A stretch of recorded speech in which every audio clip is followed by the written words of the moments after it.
माँ, आज मैं भैया के लिए कार्टून वाली राखी लूँगी। पता है मेरी सभी सहेलियों ने अपने भैया के लिए कार्टून वाली राखी ली है। हाँ बेटा, तुम भी अपने भैया के लिए कार्टून वाली राखी लेना। वो एक दुकान पर पहुँचते हैं जहाँ नन्ही को एक खूबसूरत राखी पसंद आती है। माँ, मैं भैया को यही वाली राखी बांधूंगी। अंकल, मुझे ये वाली राखी दे दीजिए। ठीक है बहन जी, आपके 25 रुपए हुए। क्या 25? भैया, मेरे पास तो सिर्फ 10 ही है। अरे बहन जी, राखी खरीदने आई हो या आलू प्याज, जब पैसे ही नहीं होते हैं तो दुकान वालों का टाइम क्यों फोकट में बर्बाद करती हो। चलिए जाइए यहाँ से। दुकानदार नन्ही और रीना की बेइज्जती करके उन्हें वहाँ से भगा देते हैं। बेचारी रीना अपने बेटे आयुष के लिए 5 रुपए का मामूली सा कलावा खरीद लेती है। माँ, मैं आयुष भैया के लिए उनकी पसंद की राखी तो नहीं खरीद पाई, लेकिन उनके पसंद का ये मिल्क केक तो खरीद सकती हूँ ना। बेटा, ये मिल्क केक ₹100 का है और मेरे पास तो अब सिर्फ 5 ही रुपए बचे हैं। इसका मतलब हर साल की तरह इस साल भी राखी पर मैं और भैया हंसी खुशी राखी नहीं मना पाएंगे। माँ, हमारे साथ ही ऐसा क्यों होता है? हम औरों के भाई बहनों की तरह अच्छे से रक्षाबंधन क्यों नहीं मनाते हैं?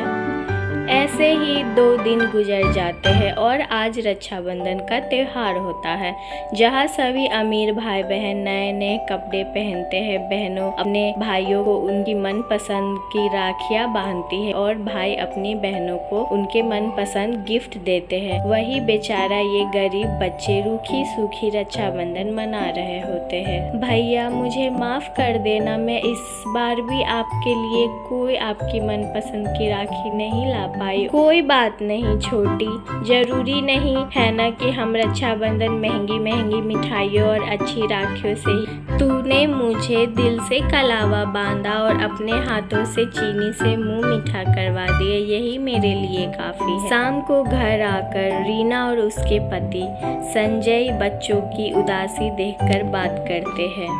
ऐसे कब तक चलेगा? हम कब तक अपने बच्चों को यूं ही छोटी छोटी चीज़ों के लिए तरसाते रहेंगे? हम उन्हें आज तक कुछ भी नहीं दे पाए। यहाँ तक कि रक्षाबंधन पर भी मेरे दोनों बच्चे इतने ज़्यादा दुखी होते हैं। रीना, तुम तो जानती हो ना कि मैं एक फैक्ट्री में मामूली मजदूर हूँ। दिन का मुश्किल से 200 से 300 कमा पाता हूँ। इन 300 में मुझे घर का खर्चा चलाना होता है, बच्चों की विद्यालय की फीस भरनी होती है और अब तो मुझ पर छोटे दूध का कर्ज भी बढ़ गया है। कभी कभी तो लगता है कि हम अपने तीनों बच्चों को कभी भी कोई खुशी नहीं दे पाएंगे। सच में कितने बेबस माँ बाप हैं हम अपनी गरीबी के चलते। ऐसे ही समय गुजर जाते हैं और फिर एक बार और रक्षाबंधन का त्यौहार आने वाला होता है। विद्यालय में एक घोषणा होती है। बच्चों, जैसे ही आप जानते हो कि कुछ दिनों में रक्षाबंधन आने वाला है, इसीलिए विद्यालय में एक राखी कंपटीशन ऑर्गेनाइज किया गया है। जिस भी बच्चे की राखी सबसे ज़्यादा अच्छी होगी उसे विद्यालय की तरफ से एक बहुत अच्छा प्राइज मिलेगा।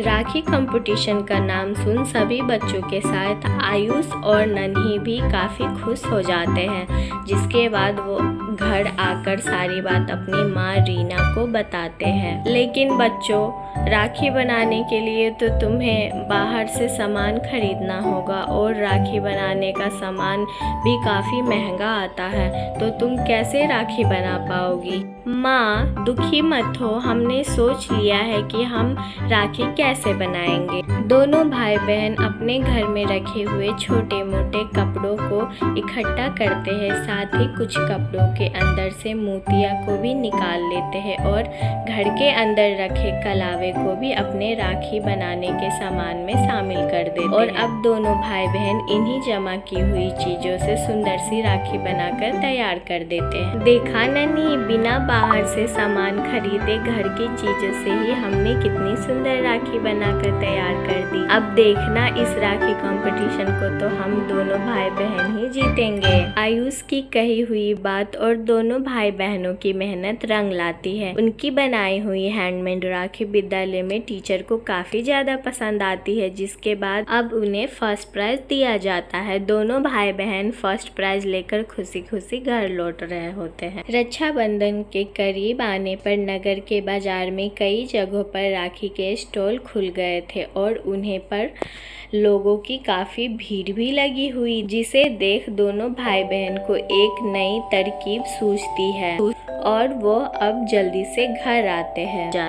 माँ, एक बार हमारी बात मानकर तो देखो, जब हमारी बनाई हुई खूबसूरत राखी विद्यालय में सभी को पसंद आई तो बाहर के लोगों को क्यों नहीं पसंद आएगी। वैसे भी रक्षाबंधन पर तो हर कोई राखी खरीदता है और आप देखना, हमसे भी राखी लोग खरीदेंगे और हम भी अच्छे खासे पैसे कमाएंगे। रीना अब अपने दोनों बच्चों के साथ मिलकर घर में रखी हुई छोटी मोटी चीज़ों से तरह तरह की खूबसूरत राखी बनाती है और अब अगले दिन से ही बच्चों के साथ जाकर नगर के बाजार में खूबसूरत राखियों को बेचने की कोशिश करती है। राखी ले लो राखी, हाथ की बनी हुई रंग बिरंगी सुंदर सुंदर हीरे मोती चमकीली वाली राखी ले लो राखी। आए और रंग बिरंगी राखी ले आई। ऐसी राखियाँ तो आपने कहीं पर भी नहीं देखी होगी।